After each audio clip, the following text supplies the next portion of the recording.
할렐루야. 여러분 반갑습니다. 오늘이 이제 2023년 계시적 정륜신학교 원래 강의 마지막 시간인데 지난주에 말씀드린 바와 같이 오늘로 이제 계시록의 입문 부분인 그 종말론 부분을 이제 그 영적 비밀을 오늘로서 이제 마무리하고 새해 2024년 3월달에 개강해서 계시록 전체적인 부분을 이렇게 하려고 합니다. 시간이 참 빠릅니다. 그래서 오늘은 그 이제 계시록도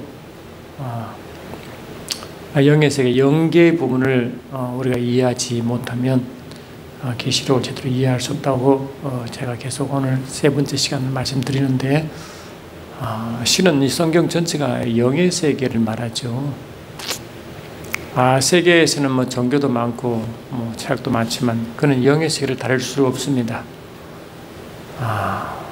영의 세계가 그냥 샤머니즘 미신적으로 경험하는 그들 뭐 귀신 이야기 정도 잘 몰라요.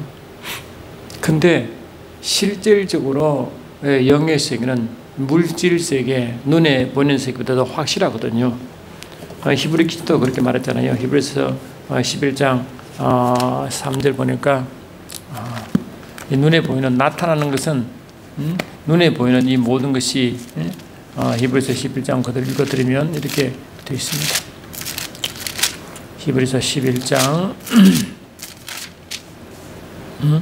11장 3절 보니까 믿음으로 모든 세계가 하나님의 말씀으로 지어진 줄 우리가 아나니 보이는 것은 나타난 것으로 말미암아 된 것이 아니니라.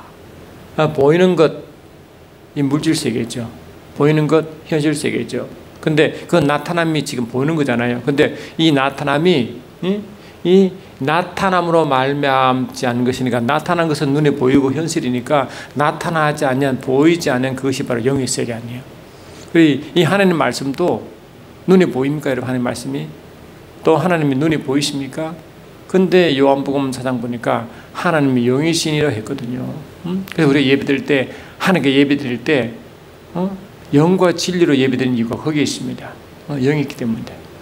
바울도 로마서 1장 7절에서도 9절에서도 7장 6절에서도 내 영으로 섬긴 하나님, 나의 영으로 섬긴다 그러거든요. 그러니까 이 기독교, 예수님 믿어 하나님의 몸된 교회인 기독교는 기본적으로 영적 세계의 비밀을 아는 자들의 모임입니다. 마태복음 16장 보니까 주님이 이 교회의 탄생을 두고 하신 말씀이 뭡니까? 가시라 빌립보에 자기 사랑하는 세 제자를 데리고 가서 내가 누구냐라고 묻잖아요. 근데 여러분 알다시피 가이사라 빌립보라는 것은 빌립보 동네에 가이사 황제 이름을 붙였기 때문에 황제의 바친 도시거든요. 그 도시에서는 황제와 왕은 오직 가이사밖에 없는데 그 동네에 들어가서 왕이 누구시냐고 묻는 똑같은 것입니다. 그게.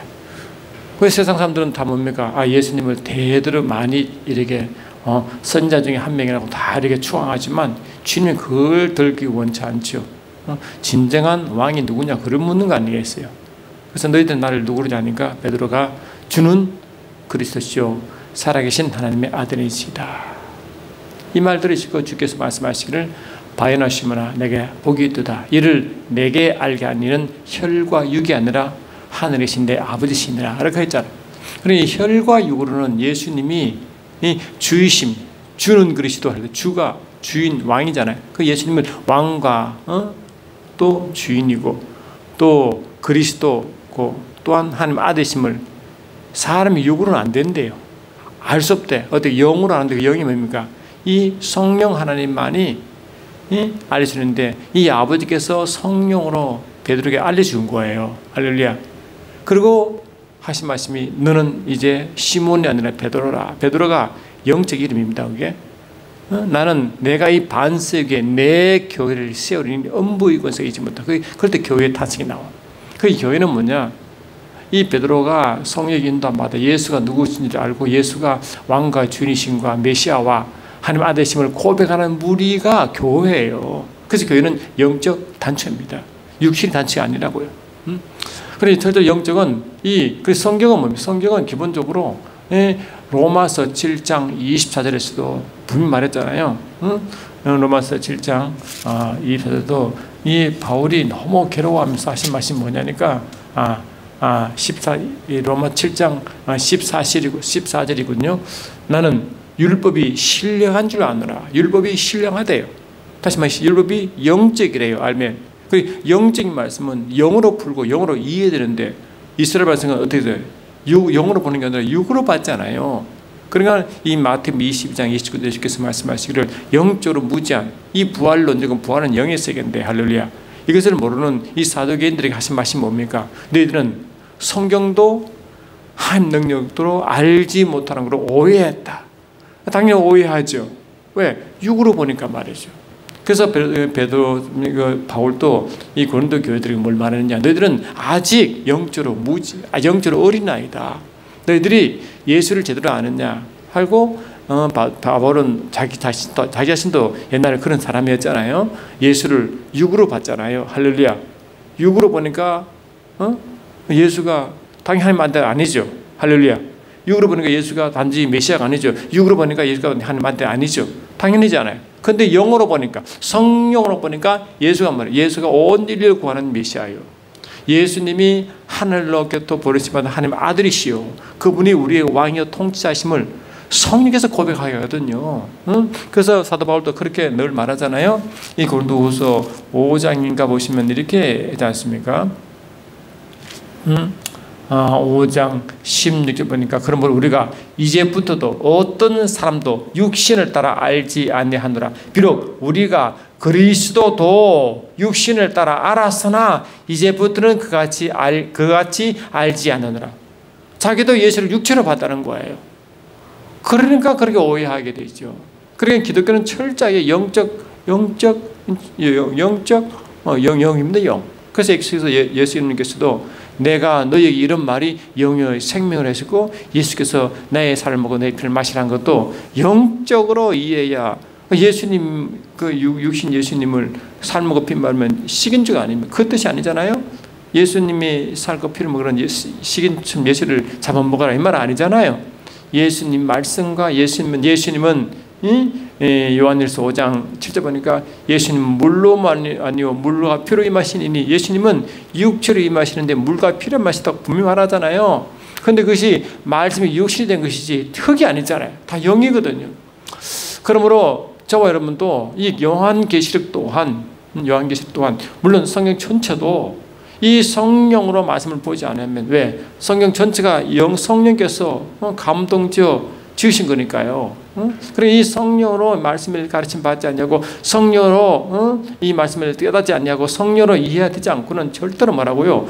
이 성경뿐만 아니라 요한계시도 이해할 수 없도록 되어 있습니다. 물론 이 성경도 이 현실 세계도 다룬 것도 사실이지만 이 현실 세계에 대한 영적 원리를 모르면 알 수 없도록 되어 있습니다. 예수님이 이 땅에 계실 때도 네 가지 마음밭을 비유로 설명했지만 물론 주님 다 비유를 설명했지만 그들이 영적으로 말씀드려도 이해할 수 없으니까 영의 세계를 육신 세계로 설명한 것이지 원래 예수님은 이 모든 것을 영적으로 설명해 원합니다. 그래서 요한복음 16장 보도 주께서 뭘 말씀하시냐니까 주님이 이제 내가 성령을 받으면 그때부터는 더 이상 내가 너를 요한복음 16장 26절도 뭐랍니까? 25절도 이것을 비유로 내게 알렸거니와 때가 이르면 다시는 비유로 내게 이르지 않냐고 아버지께 대한 것을 아버지에 대한 것을 밝히 이르리라. 그러니까 비유는 아직 영적으로 깨어있지 못한 그들에게 영의 세계를 이 현실 물질 세계로 비유 설명했지만 그것이 어떻게 제대로 이해되시겠어요? 그러니까 이제 때가 이르면 이게 때가 뭡니까? 성령이 임하게 되면 그때는 더 이상 비유로 말하지 않고 내가 밝히 성령으로 알려주겠다 이 말씀이잖아요. 그럼 저와 여러분도 예수님도 이 땅에 항상 비유를 말씀해 내가 비유를 설계한다. 물론 이 일이 됩니다. 왜? 이해돼요. 영적인 미숙한 사람들, 아직 예수를 믿지 않는 자들은 영의 세계를, 이 물질 세계를 이해하여 설명할 수밖에, 비유를 설명할 수 없는 일이지만 실은 그것이 온전히 전달되겠어요. 저 성령을 통해 성령의 사람들과 성령을 겁나고 성령으로 인도함 받기 때문에 성령으로 아버지께서 은혜를 주신 것들을 제대로 알게 해야 됩니다. 그것이 고린도 2장 12, 13절 말씀 아닙니까? 하여튼 그런 의미에서 제가 요한계시록도 연계를 모르면 제대로 열리지 않는 말씀이 그런 의미가 있는 겁니다. 지난주에서도 어떻겠어요? 저도 요한계시록이 기록한 당시는 로마의 기도 핍박 가운데 요한계시록이 기록됐기 때문에 그 로마의 황제를 뭐라 말한다? 짐승으로 표현하여 이 말씀을 쭉 설명하는데, 이 로마 시대의 그 환란을 주님이 마지막 때에 있을 환란의 그 비유에 설명하는 거예요. 여러분, 예수님이 마태복음 24장에 요한계시, 그러니까 종말론, 주님의 재림 직전에 있을 현상을 설명할 때 뭘 말했어요? 예루살렘이 멸망할 때를 가지고 마지막 종말론을 설명하잖아요. 예루살렘이 멸망이 AD 70년 이 로마의 디도 장군이 와서 파괴시키는데, 그 디도 장군을 실은 영적에서는 다니엘서 9장 27, 26, 27에는 뭐냐? 그걸 적그리스도로 설명하여 영적 설명한다고. 디도가 영적으로 적그리스도 역할을 한다는 거거든요. 정치적으로 말이죠. 그러니까 그것을 현장에 있는 그 현상을 보고 현상 뒤에는 그 영적 존재를 보는 거예요. 그러니까 그게 계시록 당시만 그렇게 해서 아닙니다. 이 다니엘 시대에서도 이 다니엘 5대 제국 할 때 그 5대 제국 뒤에 있는 뭐라고 영적 존재를 설명했잖아요. 지금까지. 그러니까 이 뒤에 보니까 이 바벨론, 페르시아, 헬라, 로마, 그 다음에 예수님 보실 때까지 모든 일어나는 그 제국 뒤에 짐승이 있다는 짐승이. 짐승이 모양은 다 다르죠. 그러나 모양은 다 다르게 나타나지만 실제 영적 존재는 그냥 짐승이라거든. 이 짐승. 근데 그 짐승의 비밀이 뭐냐? 요한계시록 13장에 분명히 나타납니다. 그게 뭐니까 이 땅의 13장 1절 2절 제가 읽어드릴게요. 그래야 읽어야 아마 제대로 이해가 더 빨리 될 것 같기도 하기 때문에요. 요한계시록 13장 보니까 이렇게 되어 있습니다. 1절 2절 내가 보니 바다에서 한 짐승이 나오는데 뿔이 10이요 머리가 7이라 그 뿔에는 10 왕관이 있고 그 머리들에는 신성 모독한 이름이 있더라. 내가 본 짐승은 표범과 비슷하고 발은 봄에 밝았고 그 입은 사자의 입 같은데 영이 자기의 능력과 보좌와 큰 권세를 그에게 주더라 했다는 거예요.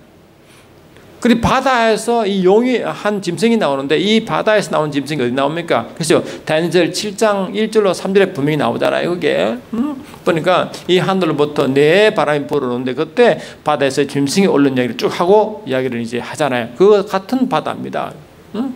근데 이 바다는 뭐냐? 영적으로 보면 이 바다가 바로 이제 큰 물이잖아요. 물인데 여러분 이 물을 이야기하기 전에 뭘 말하냐니까 창세기 1장 보면요, 하나님이 창조할 때 첫째, 둘째, 셋째하고 이거 6제까지 가잖아요. 그때 이 물이 어디서 물과 땅, 묻 이야기 하는데 할 때 이 창세기 셋째 날 보면요, 그 첫째 날은 창세기 1장 1절 보니까 하나님이 태초에 천지를 창조하잖아요. 천지가 하늘들과 땅이라고 그랬어요. 그리고 2절 보니까 땅은 혼돈하며 공허하며 흑암이 깊음 위에 있고 하나님의 신이 수면을 운행하신다. 그러니까 이 땅의 모습이 뭐냐? 수면, 그런 물과 뒤범벅되는 아주 깜깜한 빛이 전혀 그 혼란되고 혼돈된 물이 한테 뒤범벅인 상태를 물로 표현합니다. 그러니까 그 당시의 물은 흙탕물이죠. 흙탕물. 왜?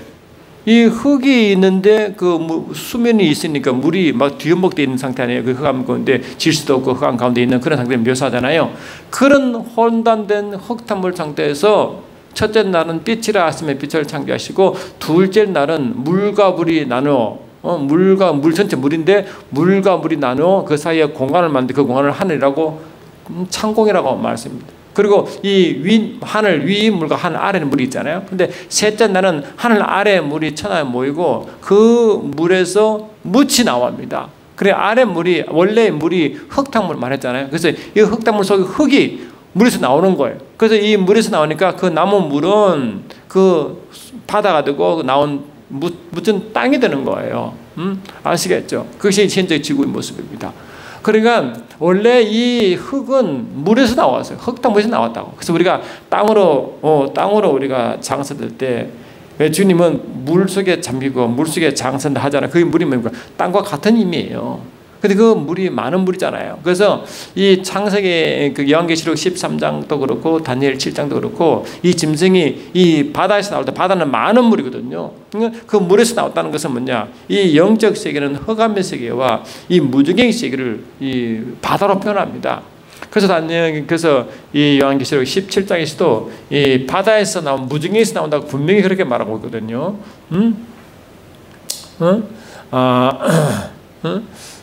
그러니까 계시록 17장 8절에서도 내가 본 짐승은 전에 있었다가 지금 없으나 지금 장차 무지개에서부터 올라와 멸망으로 들어갈 자. 무지개에서 올라오잖아. 그런데 이거는 바다에서 올라왔거든. 그래서 이 바다를 무지개 영적으로 무지개로 표현한다.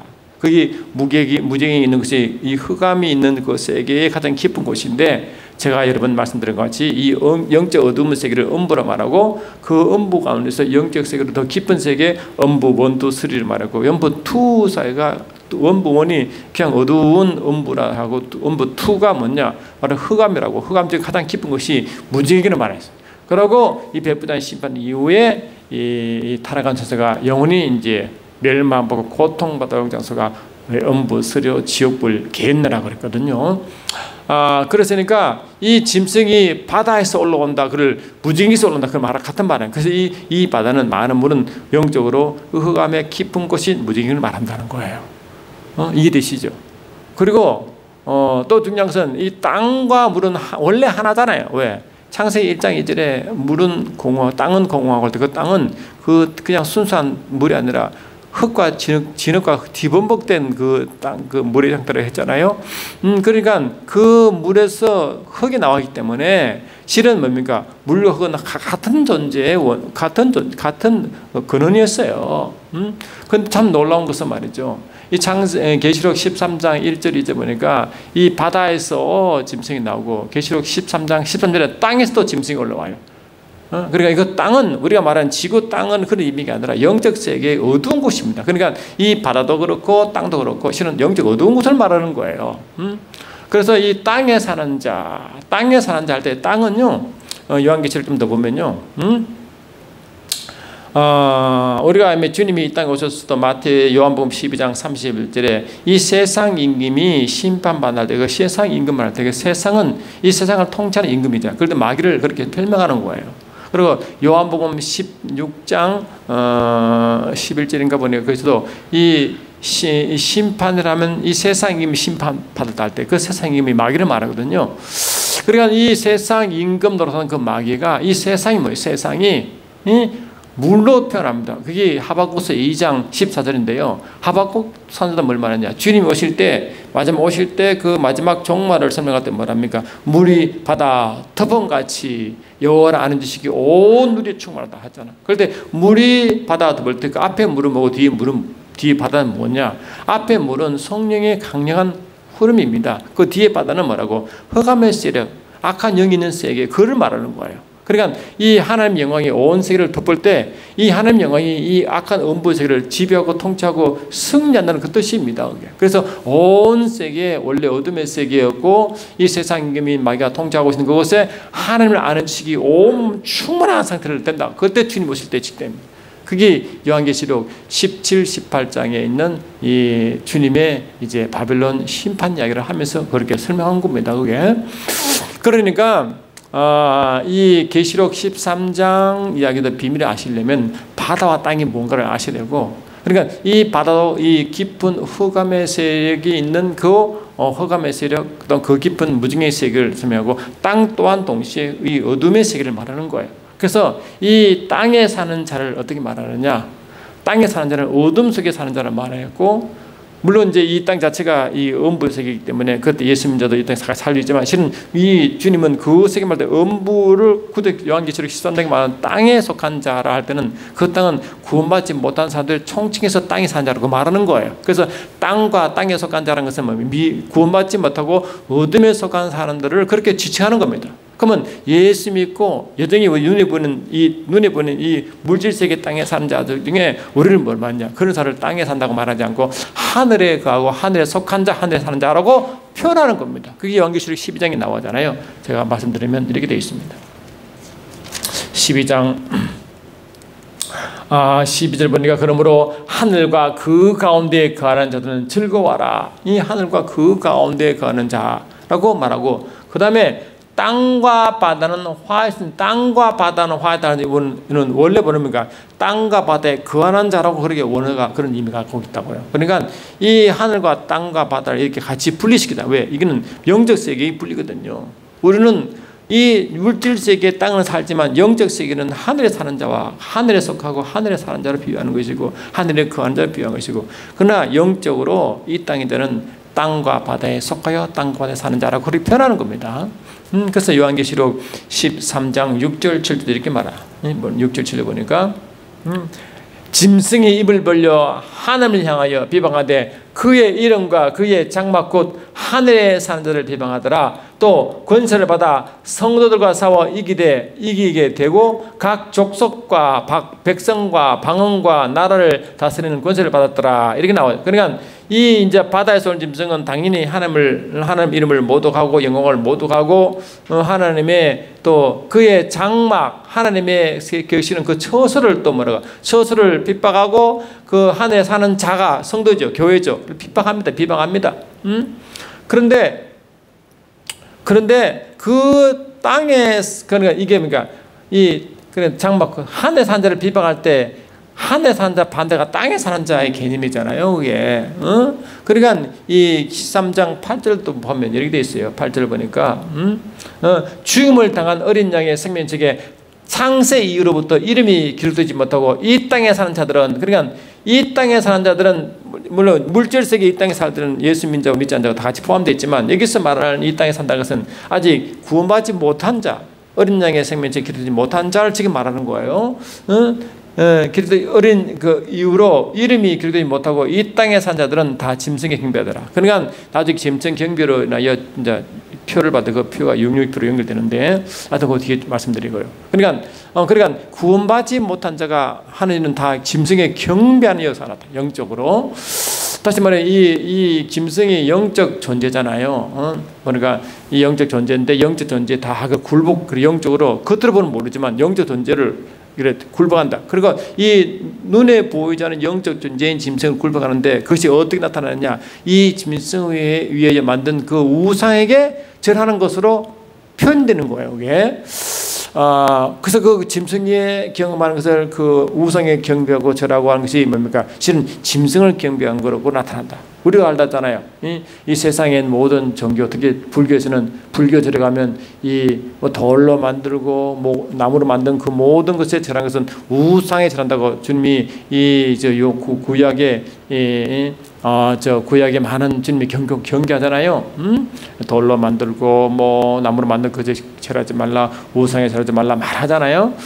그러니까 그런 이야기가 실은 이 짐승이 눈에 보이는 영적 세계의 이 짐승이지만 그것을 다시 이제 그 짐승을 땅에서 난 짐승이 이제 그 바다에서 온 짐승을 경배하게 만들고 그 땅을 바다에 사는 짐승을 위해서 한 우상을 만들어 거기에 또 절하게 만든 말이에요. 그런 일이 나중에 이제 666표가 연결되고 짐승을 경배한 거 연결됩니다.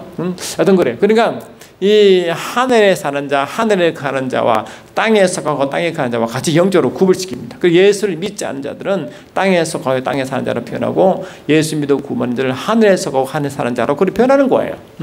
그래서 우리는 항상 기뻐하죠. 왜? 이 땅에 물질적 이 땅에 살도록 우리 살지만 하늘에 속한 자. 왜? 빌립보 3장 2절에 우리는 하늘 힘있기를 갖고 있고 그의 나라가 우리 속에 임해 있잖아요. 그러니까 이 마태복음 12장 28절에서도 내가 성령의 힘입어 귀신을 내쫓는 것이면 나라가 이미 있다고 하시고, 누가복음 17장 21, 20 보니까 나라가 여기 있다 저기 있다 하지 않은 것은 이미 너희 속에 있다 말씀했잖아요. 그러니까 이미 그의 나라가 성령으로 와 있다고요.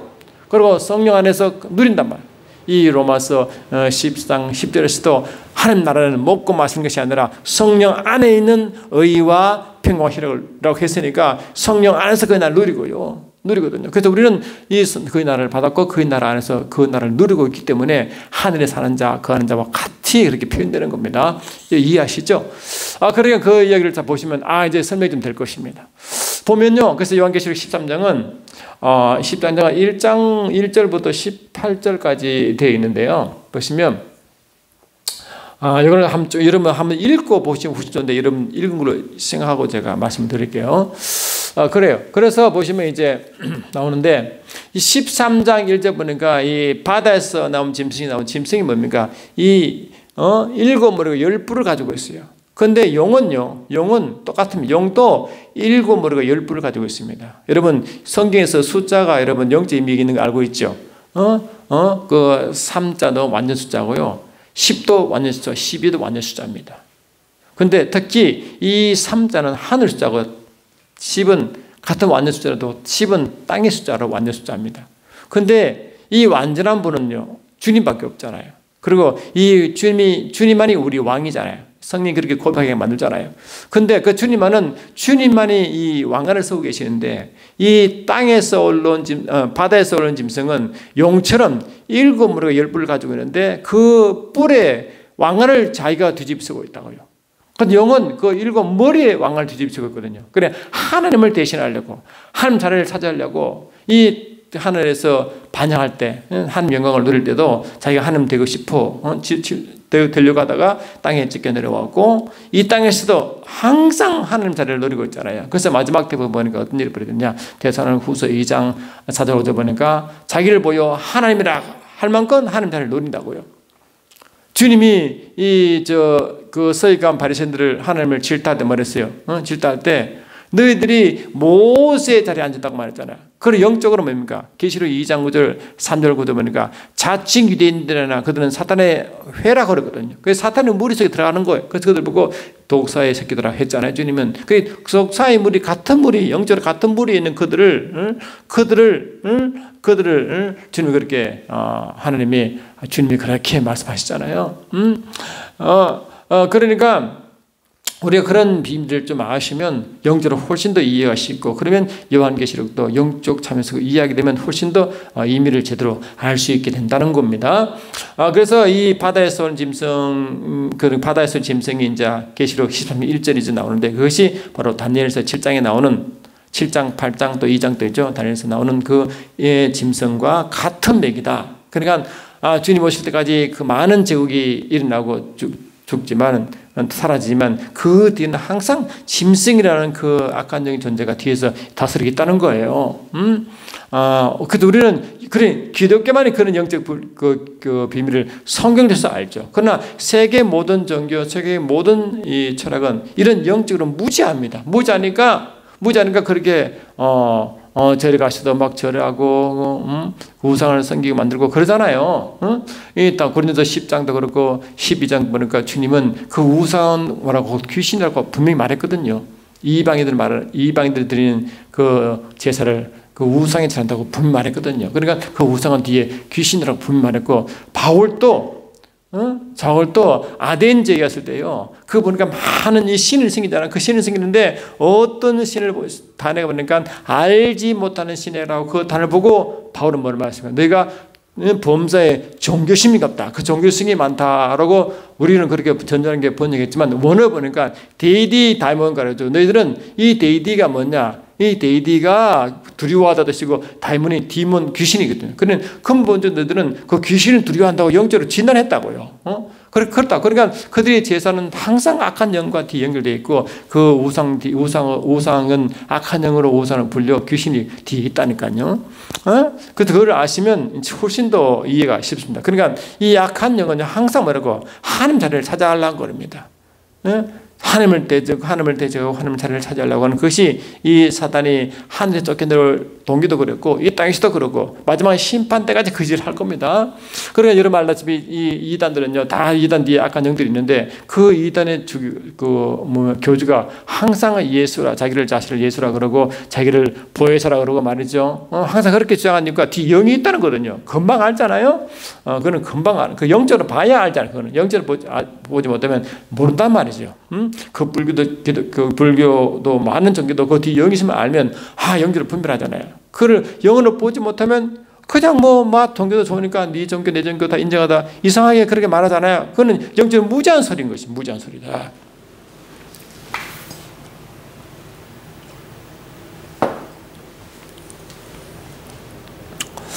그런데 바다에서 온 짐승 보니까요, 아까 말씀한 7머리 10뿔을 가지고 있는데 이 뿔에다가 주님만 쓰고 계시는 왕관을 자기가 뒤집어 쓰고 있다는 겁니다. 근데 아까 말씀드린 그 7과 3, 7, 10, 12는 완전 숫자인데요. 특히 3은 삼일체 하나님의 완전성을 말한다고 말씀드리고 하늘 완전성을 말한다고 그래요. 그는 10은 땅의 완전을 말하기 때문에 이 사단은 하늘과 땅에 항상 하늘에서도 하나님을 대적하려는 왕이 되려고 했고 이 땅에서도 왕이 되려고 하는 그런 범죄성을 말하는 하나님을 항상 대적하는 그런 의미로 이 10뿔과 7머리 그렇게 말하거든요. 그게 다 영적 의미가 있는 겁니다. 그런 거예요.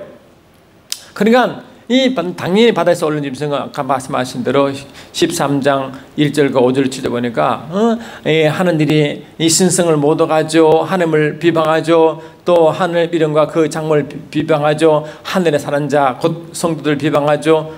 교회를 비방하죠. 이런 일만 하면 당연하겠죠. 한단 말이죠. 그런 거예요. 근데 참 놀라운 것은요, 요한계시록 17, 18 보면요, 거기에 보면 엄녀 바벨론 이야기해요. 엄녀 바벨론 이야기 하는데 그 엄녀가 뭐냐, 많은 물이 앉아있대요.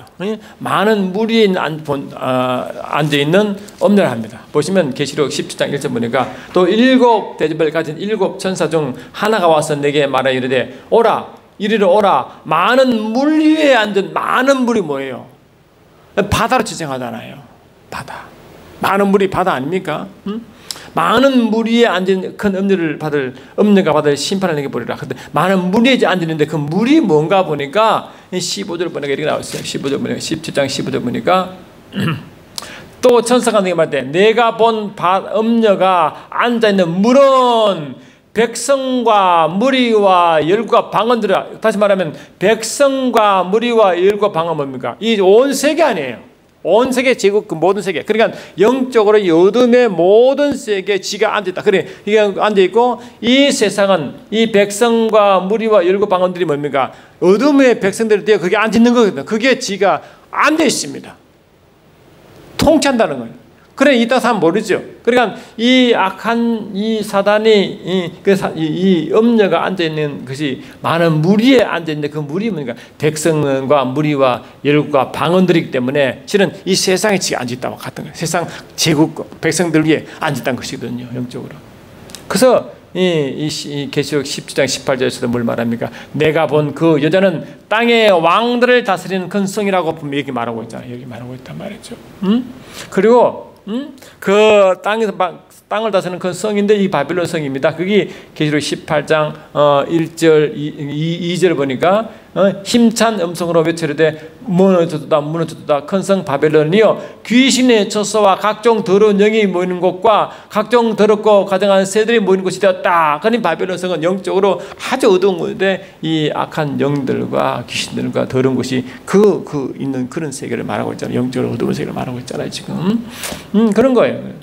그러니까 그렇습니다. 근데 이 계시록 13장 보니까 뭘 말하고 있냐 하니까 이렇게 되어 있습니다. 계시록 13장 17장 13장 7절 보니까 이 바다에서 오는 짐승은 뭘 말했습니까? 아까 말했죠. 말했잖아요.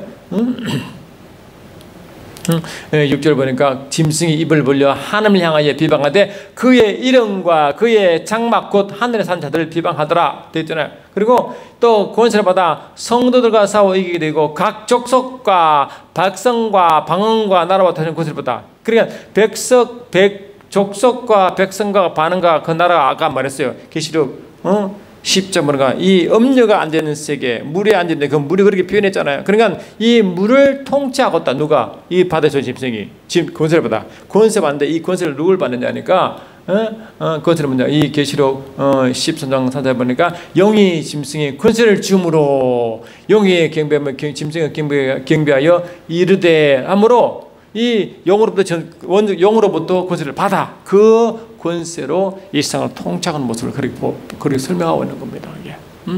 다 연결되죠. 이처럼 영적 세계를 우리가 제대로 알아야 이 약한 영들이 왜 이 4대 제국, 5대 제국 뒤에 이 다스는 이 제왕들 다스는 뒤에 영이 약한 영이 있는 걸 여러분 이해되잖아요. 이게 그때 이해되는 거예요. 근데 주님 오시기 바로 직전까지는 더 뭡니까? 이 두렵고 무서운 짐승이 열불 같은 짐승이 그렇게 나타나 여전히 통치한단 말이죠. 근데 여러분 알다시피 유일하게 이길 수 있는 것은 예수님이 이길 수밖에 없잖아. 다니엘서도 보면 다니엘서 2장 44, 45 이하 보니까 또 7장 보니까 뭡니까? 뜨인들이 나타나 이 돌들 이 우상을 다 부수고 굳건한 한 나라를 세우잖아요. 그것이 뭡니까? 바로 메시아의 나라와 메시아의 통치한 나라, 그 나라를 말합니다. 그 완전한 메시아가 통치한 나라가 이제 나중에 주님 재림 이후에 있을 천년 왕국 때 이루어지지만 하여튼간에 이 땅에서도 몸된 교회에 주님이 통치하는 그 신정 정치가 이루어지는 교회가 그것이 교회잖아요. 교회. 그 교회가 주님이 우리를 통치하시는 왕이 되어 다시는 이 교회는 어떤 교회 안에서도 여전히 뭡니까? 그러한 주님의 통치가 이루어지는 이 무리가 있단 말이죠. 그래요. 그런데 문제는 말이죠. 문제는 계시록 10장을 보면요. 요한이 작은 두루마리를 먹는 이야기 나오고요. 그 다음에 11장 보면 바로 계시록 11장 보면 나중에 다시 이제 상세히 각 챕터별로 설명할 때 말씀을 나오겠지만 11장은 두 증인 이야기입니다. 그다음에 이 두 증인은 쉽게 말하면 이 마태복음 17장에 주님이 16장에 요한 베드로 야고보를 이 가이사랴 빌립보 동대에 들어갔잖아요. 그리고 이제 변화산에 올라가서 이제 이야기를 계속 연결되는데 그때 주님이 변화산에서 완전 변화되죠. 그때 주님 주위에 누가 나타납니까? 모세와 엘리야가 나타납니다. 근데 이 모세와 엘리야가 나타날 때 주님이 말씀하시기를 너희들은 이제 저희 말을 들으라 할 때 저희가 주님 말을 들으라는 거거든요. 우리 유대 사회에서는 항상 모세의 말을 듣고 엘리야의 능력을 보고 왔기 때문에 항상 모세와 엘리야가 있지만 주님은 뭡니까? 환상, 그 변화사 나타난 환상 중에 뭡니까? 주님 주위에 모세와 엘리야가 있잖아요. 그러니까 이 구약은 오신 메시아를 증거하는 예언장이기 때문에 이 모세는 말씀으로 오실 예수를 예언하고 이 엘리야는 능력으로 오실 주님을 예언한 거 아닙니까? 다시 말하면 모세도 엘리야도 증인인 뜻이거든요. 근데 그 두 증인이 바로 그 뜻입니다. 그것이 뭡니까? 요한계시록 11장의 두 증인 이야기, 그게 구약의 이야기를 이렇게 가지고 설명한 이유가 영적으로 그런 의미가 있거든요. 근데 이 말씀과 성령, 다시 말하면 이 모세는 말씀이고 이 엘리야는 능력이 있어요. 성령 역사인데 말씀과 성령이 하나 돼 주의 증인 역할이 됐으면 교회사잖아요. 그래서 교회가 두 증인의 영적 실체입니다. 그 중에서도 이제 뭡니까? 이제 순교한 자가 나타날 수도 있고 그런다는데 그 순교자도 뭡니까? 두 증인 중에 두 증인이 순교한 장면이 나오는데 그 순교가 뭡니까? 짐승에 핍박받아 죽는 자들입니다. 그걸 보고 짐승이 기성들을 이겼다. 실은 이긴 게 아닌데 핍박받아 지금 그 실은 영적으로 보면 이 핍박받아 죽은 정도가 승리한 것이지만 실은 그렇게 표현을 그렇게 한 거예요. 근데 그게 일시적이죠. 주님도 보니까 이 일곱 인의 진노가 완성되는데 그때 5번째인 때 뭡니까? 그때 순교자의 수가 찰 때까지 잠깐 참으라라는 말 나오거든요. 그리고 이 주님은 이 순교자의 수가 찰 때까지 주님은 뭡니까? 순교자의 수가 찰 때까지 주님이 그만큼 이제 결정되는데 그 순교자가 뭡니까? 짐승이 핍박으로 죽는 자들 아닙니까? 그 누가? 증인들이 말이죠. 그게 계시록 11장의 두 증인 이야기 그게 나오는 겁니다. 여러분 이제 아시겠죠? 그러니까 이 계시록 보면 짐승이 성도가 사고 이긴다 할 때 뭐 짐승이 교회 사고 이긴다는 뜻이 아니라 순교를 말하는 거예요. 순교. 그걸 아시면 이제 성경을 제대로 이해할 수 있을 것 같습니다. 순교다. 그런데 이 순교는 끝까지 믿음 지키죠. 계속 지키는데 보시면 계시록 12장 11절 보니까 뭐라 했습니까? 10절부터 보니까 또 내가 들으니 하늘에 큰 음성이 있으되 이제 우리 하나님의 구원과 능력과 나라와 또 그의 그리스도의 권세가 나타났으니 우리 형제들을 참수하는 자 곧 우리 하나님 앞에서 밤낮 참수하던 자가 쫓겨나고 또 우리 형제들이 어린 양의 피와 자기들이 증거하는 말씀으로 그를 이겼으니 그들이 죽기까지 자기들의 생명을 아끼지 않았다. 이 죽기까지가 뭐냐고? 이 죽기까지가 이 핍박으로 주는 거죠. 순교자죠. 순교자를 벌고 이거를 그런 짐승 입장에 보면 짐승이 이겼다고 말하고 주님 입장에 보면 그까지 믿음을 지켰다 이런 말하거든요. 그러니까 이렇게 이제 순교가 정인적인 순교자가 나타납니다. 그래서 요한계시록 11장의 두 저기는 이 교회를 대표하지만 그 중에 실은 순교자가 나타난 것을 표현한 것입니다. 그러니 예수를 믿는 정인의 입장은 뭡니까? 항상 뭡니까? 주의 말씀을 받아 성령으로 선포하자기 때문에 선자적인 역할을 한다. 마지막 때 교회는 선자의 예언적 삶을 살한 자의 무리가 되는 거예요. 그만큼 영적으로 아주 강력하다고요. 매 순간 말씀 받는 자, 능력 행한 자가 이 정인의 삶입니다. 그게 그렇게 또 해야 되고 말이죠. 그러니까 그런데 이제 이 계시록 13장 11절 보니까 어떤 말 나왔냐니까 이제 보니까 계시록 13장 10절도 나오네요. 사로잡힐 자는 사로잡힐 것이요 칼에 죽을 자는 마땅히 칼에 죽을 것이니 성도들이 믿음과 인내가 성도들이 인내와 믿음이 여기다. 여기 인내가 여기잖아요. 바로 믿음을 지키는 자. 할렐루야. 순교 가더라도 끝까지 믿음 지키는 자를 그런 짐승이 이기다 말하지만 실은 뭡니까? 성도의 승리죠. 그게 순교자를 말합니다. 끝까지 이제 믿음을 버리지 않죠. 근데 문제는 뭐냐? 이 계시록 13장 11절 보니까 땅에서 올라옵니다. 땅에 짐승이 또 올라옵니다. 땅에서 짐승이 오는데 그 전에 뭡니까? 짐승이 이 일곱 머리인데 머리 하나가 다쳐가지고 다시 났습니다. 상처가 났는데 그 이야기를 나와요. 아마 그때 하나님이 그 영적으로 많은 그 악한 세계 예수 민자 교회가 이제 막 예수를 증거 귀신을 내줬을 때 사단도 하늘로부터 별이 막 하늘 떨어진다고 누가복음 10장 보면 나오잖아요. 그처럼 성도가 강력하게 증거하면 사단도 금방 침묵 영향을 받기 때문에 아마 이 핍박 가운데서도 교회에 승리할 때 아마 짐승이 그 상처받는 그 이야기를 하는 걸 것 같아 보니까요. 하여튼 그런 거예요. 그렇습니다. 그러니까 짐승이 이제 땅에서 오는데 땅에서 온 짐승이 이제 뿔을 2개 달고 나오는데 이 뿔은 뭡니까? 권세를 말하는데 2개 뿔이 뭡니까? 어린 양이잖아요. 그러니까 어린 양을 또 지가 흉내내는 거예요. 예수를 흉내내는 거죠. 다시 말해 예수는 그리스도인데 저 그리스도 흉내내는 것입니다.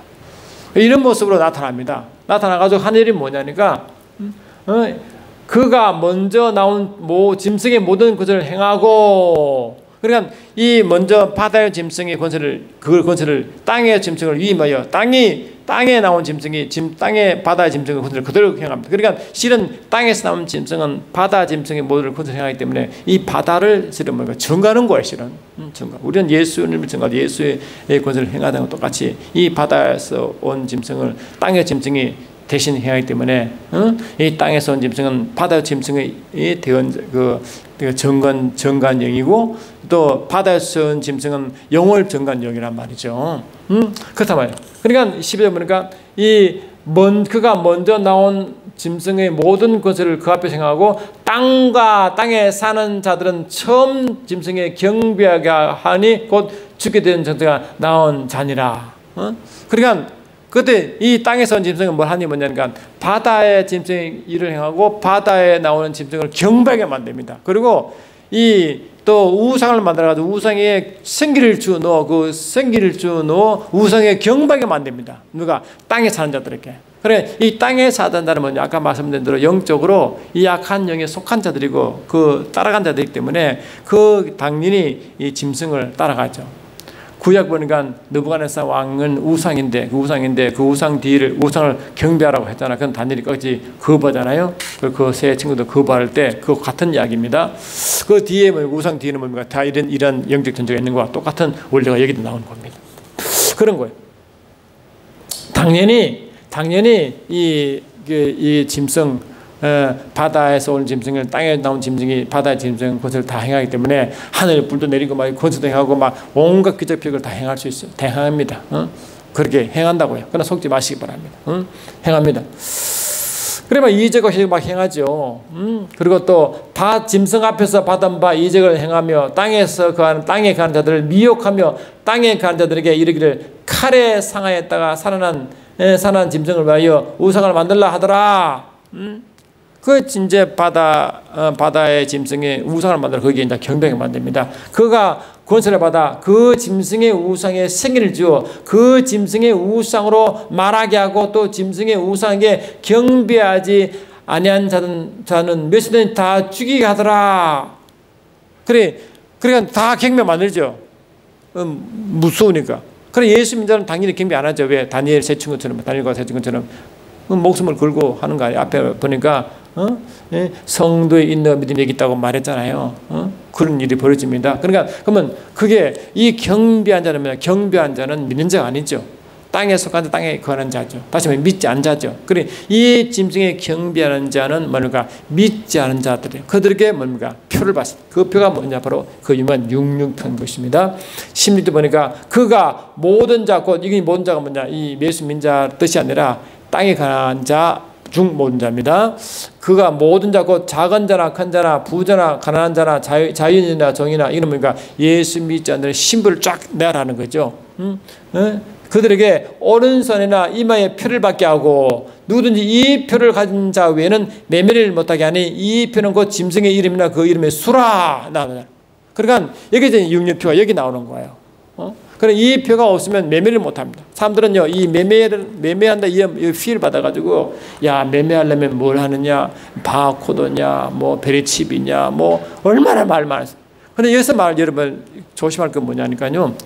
여러분 그걸 조심해야 되는데 옛날 우리 제가 이탈리아 가니까 그 뭐니까 카타콤입니다. 카타콤 그 지하 공동묘지 지하에 그 땅을 파가지고 거기에 이제 예수 민자가 거기에 사는 거예요. 그게 로마 시대 예수 기독교인들이 핍박할 때 살 데가 없으니까요. 살 데가 없으니까 로마에 있는 그 공동묘지 들어가서 거기에 땅을 봐 사는 거예요. 그래서 공동묘지는 다들 두려우고 안 가니까 그 안에 있으면 모르잖아요. 그러니까 이 공동묘지 들어가서 그 사는데 핍박 때문에 그가 더 사는데 제가 그 카타콤 들어갈 때요 보니까 그게 딱 들어가니까 카타콤 그 위에 천장 쪽에 이 천국 모습이 있고요. 천사가 왔다 갔다 하더라고요. 그 그림이 그려놨더라고요. 그러니까 그 옛날에 카타콤에 있는 그 기독교인들은 그랬대요. 자기 애들 들어갈 때 너희들은 천국에 들어간다 하면 들어간대요. 그 들어가면 이제 죽는 거니까요. 그러니까 뭐 먹을 것이 없잖아요. 그러니까 왜 예수의 기독교인 민전 나오면 다 그냥 원년 경장 가서 사자밥이 되거나 죽으니까요. 그럼 믿으면 또 지게 되잖아요. 그러니까 이 그러니까 그 당시에 이 로마 사회는 정상적으로 매매 못하는 겁니다. 그러니까 매매를 못한다는 것은 뭐냐? 믿음을 지키려고 모든 자가 이 예수 믿지 않는 자가 너무나 다 했기 때문에 그 공동사회에서 들어가 살 수가 없는 거예요. 그걸 보고 매매를 못한다고 말하는 겁니다. 아시겠죠? 뭐 베리치 가지고 뭐 돈 이런 뜻이 아닙니다. 그러니까 처음 다 그 짐승을 섬기고 우상을 섬기는 그곳에 들어가서 함께 살아 같은 사회생활 경제생활을 할 수 없다는 그 표로 매매를 못한다. 그걸 표현한 겁니다. 옛날 카타콤에 있는 기독교인들이 그 일반 로마에 가서 살 수 있는 것과 똑같이 말이죠. 이제 이해하시죠? 그러니까 어떤 사람은 그걸 모르고 뭐 실제로 지금도 뭐 베리치 이 뭐니 어쩌니 뭐 말하지만 그거는 다 영적으로 모르는 이야기고 물질 세계 영적 세계를 모르고 한 이야기입니다. 절대 그게 아닙니다. 예를 들면요, 그 신성종 박사라고 그분 유명한 그 장로교 목사님 계시는데 그분이 교수하시다가 이제 정년퇴임 돼가지고 자기가 선한 바가 있다고 해요. 그 보면 신성종의 내가 본 지옥과 천국이 그 말 나온다고 그래요. 근데 이제 자기가 이제 그 선교사를 가겠다고 선한 게 있나 봐요. 근데 교수하다 그걸 못했잖아요. 근데 이 교수의 직임이 다 끝나고 그때는 이제 가야 되니까 이제 두렵잖아요. 그냥 교수가 되어 뭐 선교만 할 때는 편하게 말할 수 있지만 본인이 자기 선교직 가려면 얼마나 두렵겠어요. 그러니까 무릎 꿇고 기도했다. 내가 이제 하나님 선을 지켜야 되는데 실제로 갈 용기가 안 난다고 그런 식으로 말했겠죠. 그때 주님은 그 일을 들으시고 환상 중에 보인 게 뭐냐. 그때 천국의 지역을 쫙 보여준 거예요. 그때 이 신순정 교수가 뭘 봤냐니까 그 지옥을 구경했는데요. 이 지역이 층이 많다고 그래요. 층이 많은데 이 동일하게 하나의 공통점이 있는 게 뭐냐니까 이 지역 각 층이 있지만 그 층에 관계없이 모든 지역에 있는 불신자들이 뭘 말하냐. 그 이마와 오른쪽에 666이 다 찍혀 있더래요. 여러분 그 보통 사람들이 이제 베리칩이 어쩌니 말할 때 뭐 옛날에 산 사람들이 베리칩이 있었습니까? 아니잖아요. 영적 의미 아닙니까? 그러니까 이 구약, 그러니까 지옥에 떨어진 모든 자들은 뭡니까? 그 이마와 오른손에 지금 육육피가 다 찍혀 있는 거예요. 그 뭡니까? 우상을, 영적으로 우상을 섬긴 자들이거든요. 이해되시죠? 그리고 또 이 김명은 박사의 창조과학의 김명은 박사가 강의를 많이 하는데, 그 보면 창세기 1장 1절을 숫자로 표현해서 쫙 보여보니까, 그 나중에 이제 계속 숫자로 연결돼 보니까, 이게 보면 이 땅의 숫자를 의미하는 이 703이라는 숫자가 땅을 의미하는 숫자라고 그래요. 그런데 그 땅이 666을 다 숫자로 표현된 666으로 둘러싸여 있습니다. 다시 말하면 이 땅을 통치하는 모습이 영적으로 그게 설명하고 있습니다. 그러니 영적으로 이 악한 영이요, 이 땅을 지배하고 땅의 세상 인물을 지배하는 모습을 숫자로 표현하는 그 성경 지식 안에서 그렇게 뭐 알고 계서 그 숫자로 성경 숫자로 표현되거든요. 왜? 헬라어, 히브리어가 숫자로 되어 있으니까요. 그러니까 이 숫자로 성경을 쭉 풀어나가고 우연히 발견된 거 아니겠어요? 영적 원리를. 그런 원리. 그러니까 이 말하는 그 666표라는 것은 성경에 말하지만 이 666표는 뭐가 관계되냐? 반드시 짐승을 경배하고 섬기 반드시 따라갑니다. 그 표만 따르는 게 아니라 표 나면 뭐라고요? 영적으로 짐승을 섬기고 경배하는 자와 연결됐다니까. 다시 말하면 짐승을 경배하고 섬기는 자의 표가 666표입니다. 그 666표는 뭐냐? 그래서 뭘 말하냐? 666표는 뭐냐? 다시 말하면 계시록 13장 16, 18 말한 것처럼 짐승의 일입니다. 짐승의 일입니다.